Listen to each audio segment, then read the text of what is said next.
must have been taking my money brazenly from me. You've planned everything so cleverly that even if I go to court, I'm sure to lose.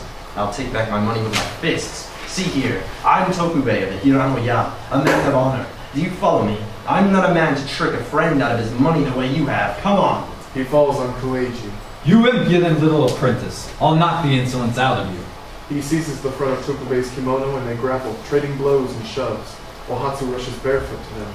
Please, everybody, stop the fight. He's a friend of mine. Where are the chair bearers? Why don't they do something? Tokubei's being beaten. She writhes in anguish, but is helpless. Her customer, country bumpkin that he is, bundles her forcibly into a blanket. It won't do for you to get hurt. Please, wait just a moment. Oh, I'm so unhappy. The palanquin is rushed off, leaving only the echoes of her weeping voice. Tokubei is alone. Kuheiji has 5 companions. Men rush out from the nearby booths and drive them all with sticks to the lotus pond. Who tramples Tokubei? Who beats him? There is no way to tell. His hair is disheveled, his sash undone. He stumbles and falls to this side and that. Kuheiji, you swine! Do you think I'll let you escape alive? He staggers about, searching for Kuheiji, but he has fled and vanished. Tokubei falls heavily in his tracks and, weeping bitterly, he cries aloud. I feel humiliated and ashamed that you've seen me this way. There was not a false word in my accusation. I've always treated Kuheiji like a brother, and when he begged me for the money, saying he'd never forget it as long as he lived, I lent it to him, sure that he'd do the same for me, though the money was precious as life, and I knew that without it, tomorrow, the 21st, I'd have to kill him. He made me write the note and put his seal to it, but it was a seal which he had already reported as lost, and now he's turned the accusations against me. It's mortifying, infuriating, to be kicked and beaten this way, dishonored, and forced to my knees. It would have been better if I had died while smashing and biting him. He strikes the ground and gnashes his teeth, clenches his fists and moans, a sight to stir compassion. There's no point in my talking this way. Before 3 days have passed, I, Tokubei, will make amends by showing all Osaka the purity at the bottom of my heart. The meaning of these words is later known. I'm sorry to have bothered you all. Please forgive me. He speaks his apologies, picks up his battered hat and puts it on. His face, downcast in the sinking rays of the sun, is clouded by tears that engulf him. Dejectedly he leaves, a sight too pitiful to behold. Scene 2, inside the Tenma house. Time, evening of the same day.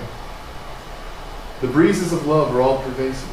By Shijimi River, where love-drowned guests, like empty shells bereft of their senses, wander the dark ways of love, lit each night by burning lanterns, fireflies that glow in the 4 seasons, stars that shine on rainy nights.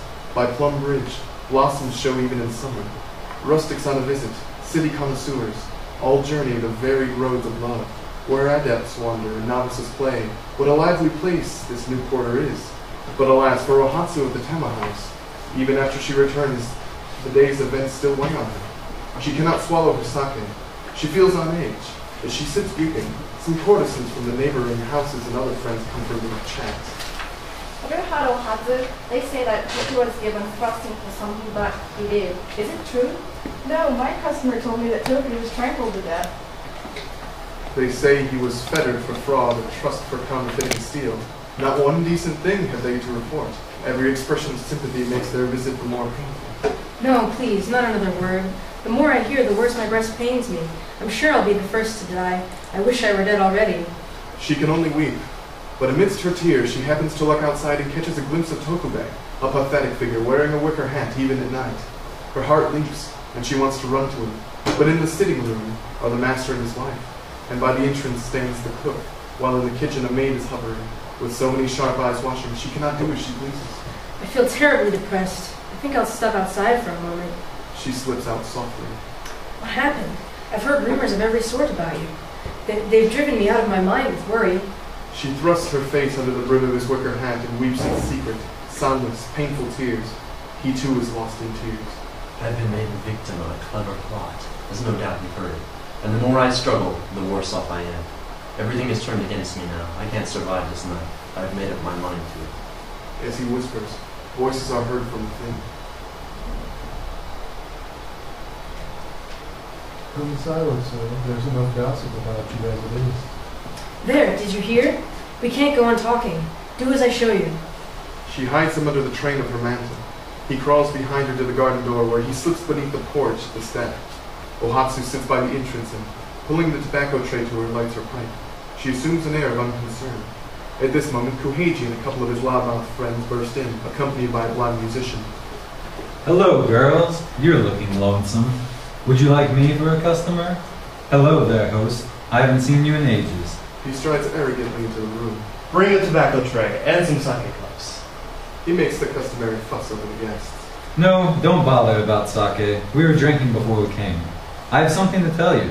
Tokube, the #1 customer of your Ohatsu, found a seal I'd lost and tried to cheat me out of 2 kame in silver with a forged note. The facts were too much for him, and he finally met with some unpleasantness from which he was lucky to escape alive. His reputation has been ruined. Be on your guard if he comes here again. Everybody will tell you that I speak the truth. So even if Tokube tells you the exact opposite, don't believe him for a moment. You do best not to let him in at all. Sooner or later, he's bound to end up on the gallows. He pours out his words convincingly. Tokube, underneath the porch, gnashes his teeth and trembles with rage. Ohatsu, afraid that he may reveal himself, calms him with her foot, calms him gently. The host is loath to answer yes or no, for Tokube is a customer of long standing. Well, then, how about some soup? Covering his confusion, he leaves the room. Ohatsu, weeping bitterly, exclaims, You needn't try your clever words on me. Tokube and I have been intimate for years. We've told each other our inmost secrets. He hasn't a particle of deceit in him, the poor boy. His generosity has been his undoing. He's been tricked, but he hasn't the evidence to prove it. After what has happened, Tokube has no choice but to kill himself. I wish I knew whether or not he was resolved to die. She pretends to be talking to herself, but with her foot she questions him. He nods, and taking her ankle, passes it across his throat to let her know that he is bent on suicide. I knew it. I knew it. No matter how long one lives, it comes to the same thing. Only death can wipe out the disgrace. Kuheiji is startled by her words. What is Ohatsu talking about? Why should Tokube kill himself? Well, if he kills himself, I'll take good care of you after he's gone. I think you've fallen for me too. That's most generous of you, I'm sure. But would you object if, by way of thanks for your kindness, I killed you? Could I go on living even a moment, separated from Toku? Kuheiji, you dirty thief. Anyone hearing your silly lies can only suspect you. I'm sure that Toku intends to die with me, as I with him. She taps with her foot, and Tokube, weeping, takes it in his hands and reverently touches it to his forehead. He embraces her knees and sheds tears of love. She too can hardly conceal her emotions. Though no word is spoken, answering each other heart to heart, they silently weep. That no one knows makes it sadder still. Kuheiji feels uncomfortable. The wind's against us today. Let's get out of here. The whores in this place are certainly peculiar. They seem to have an aversion for customers like ourselves, with plenty of money to spend. Let's stop at the Asa house and have a drink there. We'll rattle around a couple of gold pieces and go home to bed. Oh, my wallet is so heavy I can hardly walk. Spewing forth all manner of abuse, they noisily depart. The host and his wife call to the servants. It's time to put out the lights for the night. Lay out beds for the guests who are staying on. Ohatsu, you sleep upstairs. Go to bed early. Master and mistress, I shall probably never see you again. Farewell. Farewell to all the servants, too. Thus inwardly taking leave, she goes to her bedchamber. Later they will return. They will learn that this was a parting for life. How pitiful the foolish hearts of men who do not realize the truth in time. See that the fire is out under the kettle. Don't let the mice get the relishes. They shut the place and bar the gate. Hardly have their heads touched their pillows than all are snoring merrily. So short is the night that before they've had a chance to dream, 2 o'clock in the morning has come. Ohatsu is dressed for death. A black cloak, dark as the ways of love, thrown over her kimono of spotless white. She tiptoes to the staircase and looks down. Tokube shows his face from under the porch. He beckons, nods, points, communicating his intent without word. Below the stairs, a servant girl is sleeping. A hanging lantern brightly shines. Ohatsu, in desperation, attaches her fan to a palm leaf broom, and from the second step of the staircase, attempts in vain to extinguish the flame. At last, by stretching every inch, she puts it out, only to tumble suddenly down the stairs. The lamp is out, and in the darkness, the servant girl turns in her sleep. Trembling, the lovers grope for each other. A fearful moment. The host awakens in his room to the back. What was that noise just now? Servants! The night lamp has gone out. Get up and light it. The servant girl, aroused, sleepily rubs